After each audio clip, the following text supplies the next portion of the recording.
Yes, people, welcome back to a brand new video, and I think it's time we have a bit of a conversation about La Araña, Julian Alvarez, who is taking this season by absolute storm. You know what? I think I owe Alvarez a bit of an apology, or maybe is apology the right word? I doubted him. I did doubt him. I can't lie. In this deeper position that he's been deployed in so far this season, we saw it a lot last season, or we saw it at times last season. Julian Alvarez being played in the midfield or as a second striker behind Erling Haaland, if you like.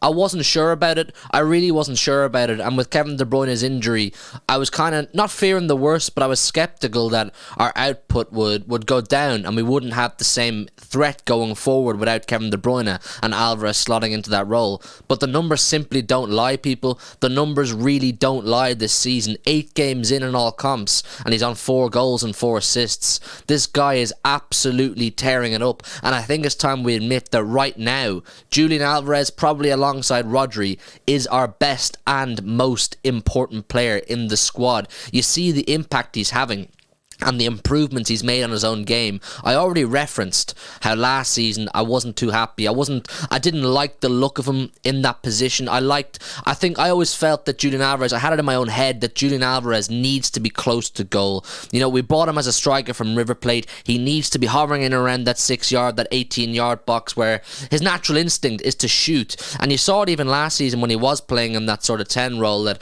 whenever he'd get on the ball on the edge of the 18-yard box, more often than not, he'd have a pot shot and it wouldn't go in, or else 1 or 2 would go in, and that would be great. But his natural instinct wasn't to be a midfielder. Just fast forward to now, having played West Ham, having played Fulham, Newcastle, Red Star Belgrade last night at the time of recording, he's refined his game. He's massively improved on his game. His overall link-up play, his telepathic understanding with Erling Haaland is growing on a week-to-week basis. And I think if we didn't have Erling Haaland last season, Julian Alvarez would have been talked about a lot more, and that's totally understandable. When Erling Haaland is getting 52 goals in all competitions, hat-tricks here, 5 goals in Champions League games, and we win the treble, Erling Haaland, of course, is going to steal the headlines. But Alvarez still was smashing it last season, mainly when being deployed as a striker.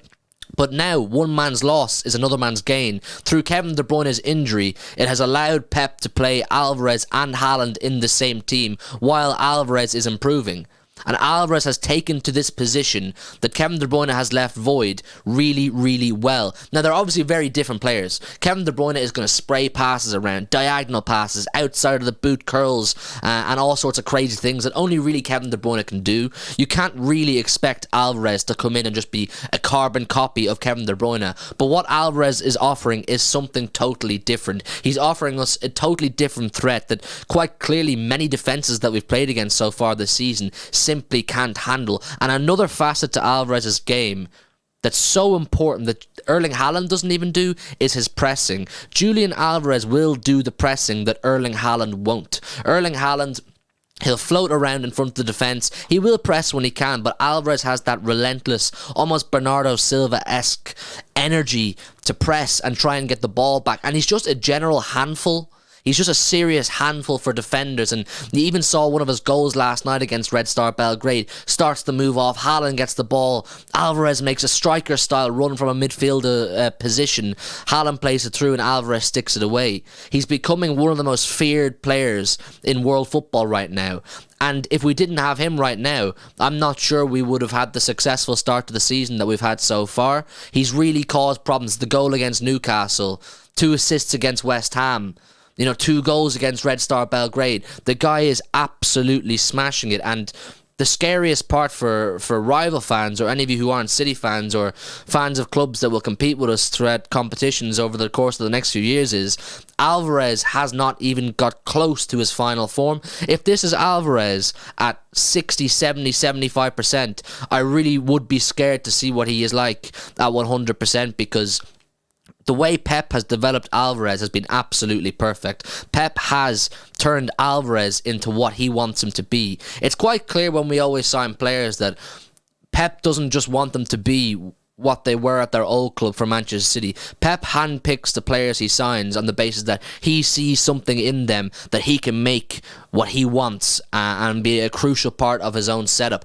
And that's what he's doing with Julian Alvarez. It's quite clear that Pep saw Alvarez as a very technically gifted, energetic striker for River Plate and said, I see something in him that I can make much more than that. And there's a growing conversation now online between most of you lot, and I see even rival fans starting to pay homage to him and recognition, rightly so. He's getting his recognition, which is, what do you value Julian Alvarez at? We spoke about this on a stream at the time of recording about an hour or two ago, and I think it's a really, really interesting conversation, because the fact that we signed Julian Alvarez for 14 million, first of all, is an absolute steal. A player of this quality right now, at such a young age, 22, 23, at this quality, to get him for 14 million, and the progress he's already made so far is absolutely amazing. So what do you value Julian Alvarez right now if you were to sell him? I don't want him to be sold. He ain't going anywhere as far as I'm concerned. But you have to think about the business side of things as well as the football side of things. This is possibly going to turn out to be one of City's best pieces of business of all time. It just shows how good our recruitment is. It just shows how good our scouting is. The due diligence we do on our players before we sign them. This is an absolute bargain to get a player of this quality that any of you could have signed. Liverpool could have signed him, Man United could have signed him, Real Madrid could have signed him, but we signed him. And the funny thing is, United tried to sign him when they had Ralph Rangnick as the manager, but it didn't work out for whatever reason, and now he's at Manchester City. I'm really, really excited about the progress of Julian Alvarez, and I feel much more comfortable about the absence of Kevin De Bruyne when I see Alvarez playing the way he is, and I see he's linking up well with Kovacic when he's been there. He's linking up well with Mateus Nunes last night, Phil Foden, Jeremy Doku. You can see the attacking threats we're posing, even with injuries. 5 key players injured right now in Stones, Kovacic, Grealish, De Bruyne, and now Bernardo, the latest one. Julian Alvarez is still able to make us a serious attacking threat and win games when our main goal scorer isn't scoring.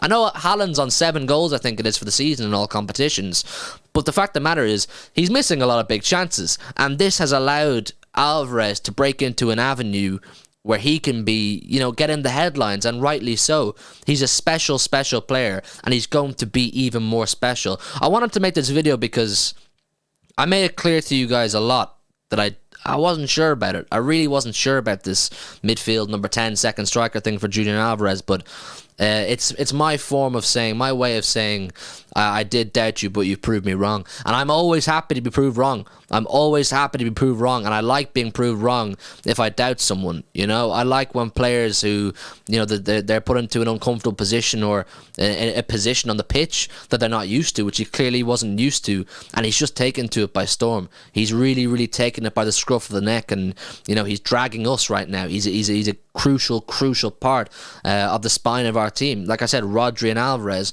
probably, if not most certainly, our 2 best players right now. So I want you lot to get down below in the comments and let me know your thoughts on everything I've said. Let me know your thoughts on the progression of Julian Alvarez. What do you value him at, and how high is his ceiling? How far can he go in the game? We know Pep was so desperate to find a system whereby he could fit in Holland and Alvarez together. Have we found that? Is Alvarez now undroppable, irreplaceable in that Manchester City midfield? When Kevin De Bruyne comes back in early 2024, how do we shape it up? How do you find a system where you can put De Bruyne, Alvarez and Holland in the same team? Does that mean Kovacic gets dropped? Foden gets dropped? Nunes sees little football? It's a good headache, but it's definitely a headache. Alvarez has played his way into being one of the most, if not most crucial member of our squad right now. Special player, and I'm so happy he's ours. Please chat, let me know down below in the comments all of your thoughts on everything I said, valuation, progress, how high is the ceiling, all that good stuff. And do me a favour as well, smash a like on this video, subscribe to the channel if you're new. We're on the road to 90k I believe right now. All of your supports massively helps us, and I'll see you tomorrow with a brand new one. See you in a bit.